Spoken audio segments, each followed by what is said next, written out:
Muito bem, vamos começar agora a análise da nova competência, da próxima competência. Veja, vou falar da terceira competência. Bem, o que nós pensamos nesse momento é uma competência mais extensa, porém que tem tudo a ver com a competência antecedente. Afinal de contas, o texto é o mesmo, né? Como assim o texto é o mesmo, professor? É a mesma redação, velho? Você acha que você vai pensar, não, agora eu estou escrevendo só competência 2, agora só competência 5, não. Ninguém fica pensando assim. Então, assim, está dividido, tá? Tá tudo bem dividido em competência e X, Y, Z, mas na hora de escrever é tudo uma coisa só. Então você larga de ser um banzé e presta atenção que você vai ter que desenvolver um texto só com tudo isso, tá? Observando que o texto tem que ter correção gramatical, tem que ter aprofundamento, tem que ter progressão, tem que ter tudo isso. Então de vez em quando o professor fica falando aqui, fica bem repetitivo, né? Fica ali, mas é para quê? É para você ter ideia, ter a compreensão necessária do que tem que fazer nessa parada, que é a redação. Olha só, competência número 3, acompanha comigo. Selecionar, relacionar, organizar e interpretar informações, fatos, opiniões, argumentos em defesa de um ponto de vista. Quer dizer, lá no começo do seu texto, quando você manda o ponto de vista, lá no início, você faz o quê? Você está levantando uma bola, cara. Você está levantando uma bola para outra pessoa vir, ó,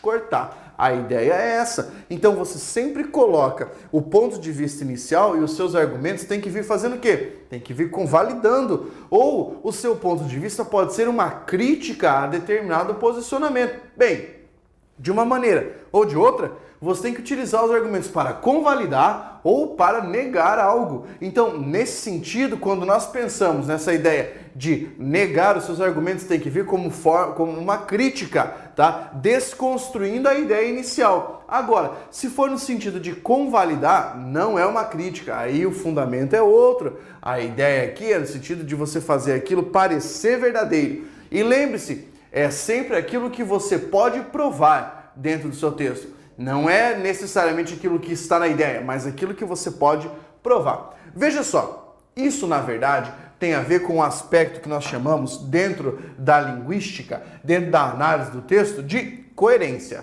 tá? Ou seja, vamos lá, vamos falar a verdade aqui. Alguma vez você já estudou e você ouviu o professor falando de coesão e coerência, certo? Certo. E aí você falou assim, cara, eu ouvi, achei bonito, achei legal, ouvi muitas teorias, muito blá blá blá, mas até hoje eu não sei o que é coesão e não sei o que é coerência. Então vamos lá, assim, ó, bem de perto aqui, ó, na cara, vou te falar. Coesão é você conectar as palavras, tá? Você conseguir conectar as frases com uma conjunção, com um pronome, para fazer com que a mesma frase possua entendimento pleno. É conectar. Coesão está bem semelhante à conexão e fica no nível frasal ou transfrasal. O que significa isso? Já vem com palavra difícil. Não. Nível da frase, frasal. Entre frases, transfrasal. Você vai pensar assim, é essa conexão. A coerência, de uma maneira bem simples e direta, é ter noção. O seu texto tem que ter noção.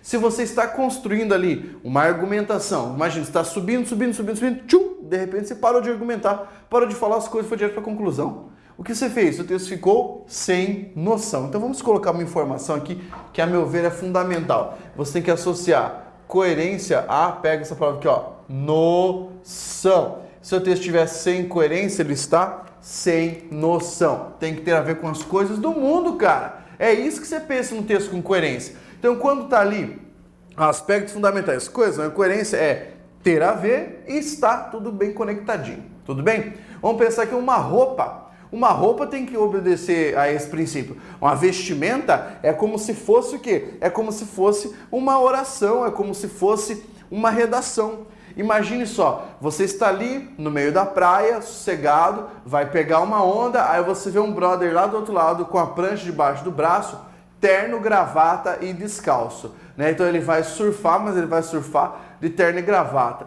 Ou você vai para uma festa de gala, todo mundo ali de fraque, vestidão e pau, se você só de bermuda, só ali, ó, e boné representando o meio da galera. Nada a ver, por quê? Porque você ficou sem noção, ou seja, faltou coerência para a sua vestimenta. Vamos para o texto? Veja só.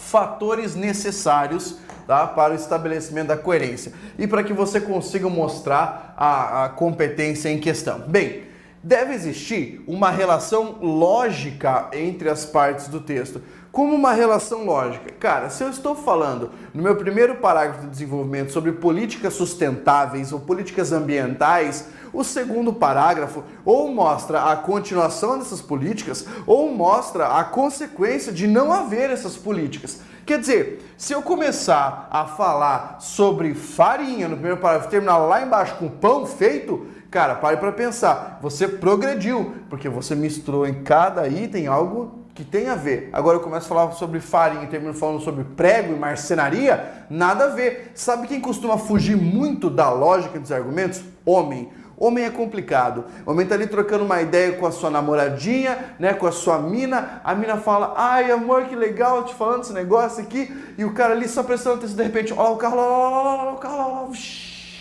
E ele foge daquilo que estava sendo comentado no texto. Ele faz uma coisa sem lógica. A sua introdução, o seu desenvolvimento, sua conclusão devem estar ali, ó, no mesmo nível hierárquico. Eles têm que ter alguma coisa a ver. Precisão vocabular. Então, de vez em quando, o indivíduo quer colocar uma palavra, ele acha bonito. Ele acha bonito colocar no meio da frase um conquanto. Nossa, essa palavra é ninja, hein? Eu nem sei o que ela é, mas ela é ninja, ela é bonita, ela é chique. Então, meu texto vai ficar chique e o cara vai me dar pontos só por causa do conquanto. Nada a ver, cara. Você tem que saber o significado das conjunções. Por quê? Se você empregar uma conjunção de maneira errada, mostrando uma relação de sentido inexistente entre as partes do texto, você já sabe, perdeu, você vai perder ponto de coerência. Por quê? Mostra desconhecimento das relações semânticas e sintáticas promovidas pelos conectivos da língua. Então você tem que saber de fato que palavra você ia escrever ali no meio. É isso que nós falamos quando mencionamos precisão vocabular. É colocar a sua frase com argumento de uma maneira bem fundamentada e principalmente bem escrita. Ó, mas lembre, bem escrito não significa elegante, não significa cheio de frufru. Não é isso. É um texto direto, tranquilo, sem repetição, sem prolixidade, sem ali escrever a mesma coisa sempre, tá? Mas com o quê? Com a precisão vocabular. Escrever aquilo que você deve escrever da maneira necessária. Progressão temática. Vamos lá. Se você começa falando sobre alguma problemática, essa problemática tem que te levar a uma resolução, certo? Você tem que resolver esse problema. Ou essa problemática tem que te levar a uma consequência. Quer dizer, eu vejo alguma coisa em relação à poluição, por exemplo. Ou eu resolvo a poluição, ou eu digo qual é a consequência da poluição em um futuro próximo. É isso que você faz. Você não pode falar sobre a mesma coisa e não progredir o assunto. Por quê? Porque o seu texto tem vencimento. O vencimento dele é a última linha. Acabou o texto, não dá para você conversar com o corretor depois. Aí o cara vai falar assim, olha, o cara não progrediu. Porque nessa frase aqui, ele parou, ele deveria ter continuado e tal. Você fala, não, mas eu quis dizer o seguinte, então não importa o que você quis dizer na redação. Importa o que você disse.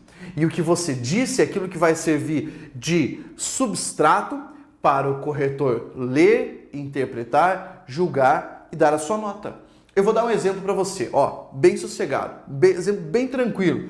Progressão temática, adequação, né? Ó, eu já vou passar para o próximo tópico, porque esse exemplo tem a ver tudo comigo aqui, ó. Adequação do texto ao mundo real. Cara, você vai achar isso aqui muito louco. Então, lógico que eu fiz prova do Enem, né? Fiz prova de vestibular, tive que escrever redação sobre isso.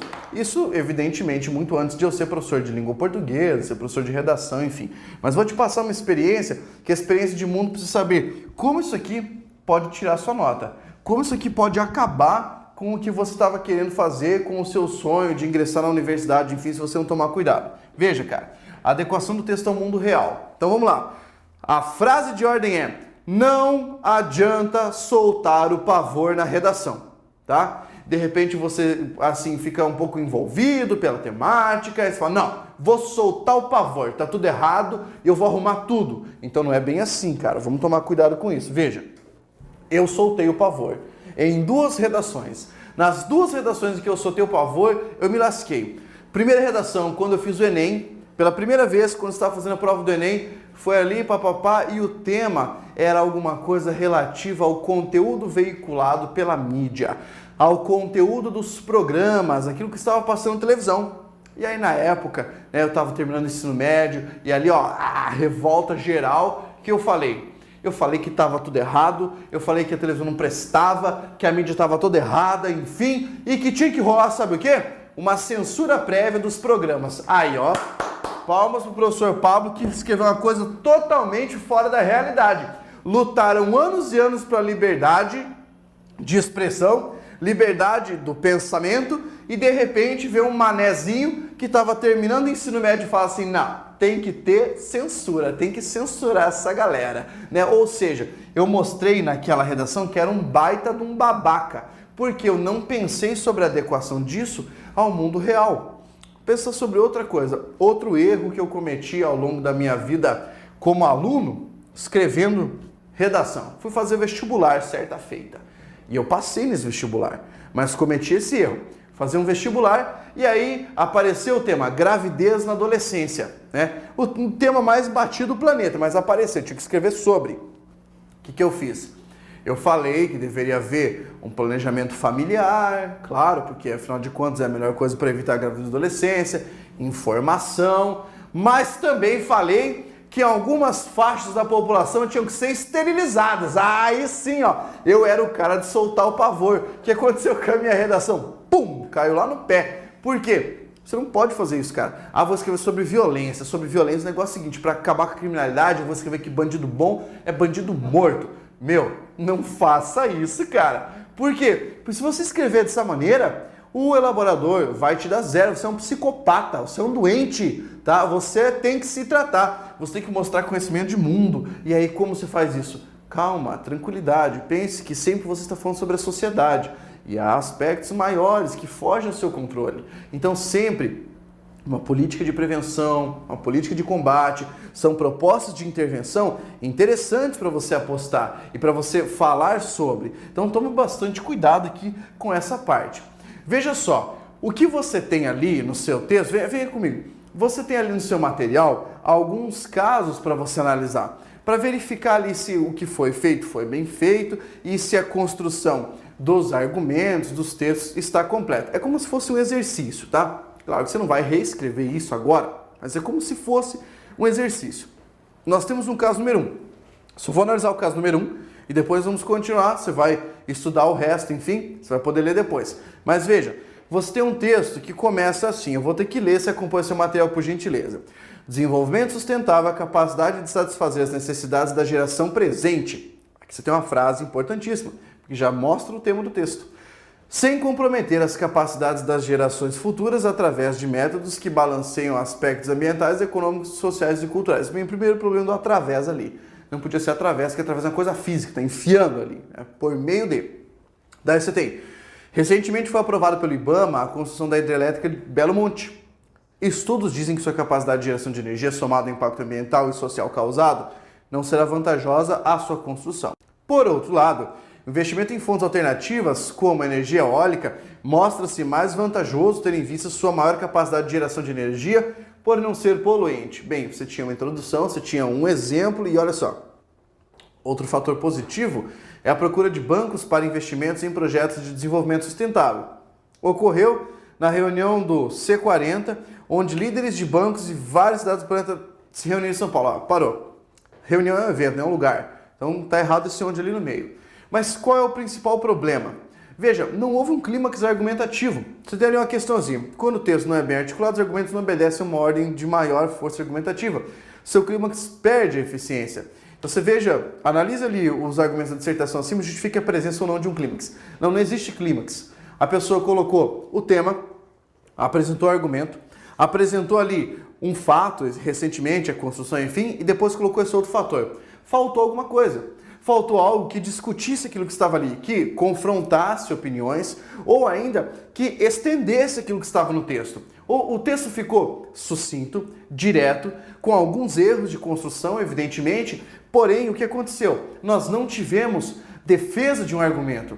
Nós não tivemos, por exemplo, dizer que determinados projetos ali significavam o desenvolvimento sustentável? Então é isso que você não deve fazer. Não é apenas apresentar ideias, é relacioná-las. Beleza? Eu deixo você agora com os outros exercícios. Pratique, escreva, porque isso vai fazer de você um ótimo escritor. Até a próxima!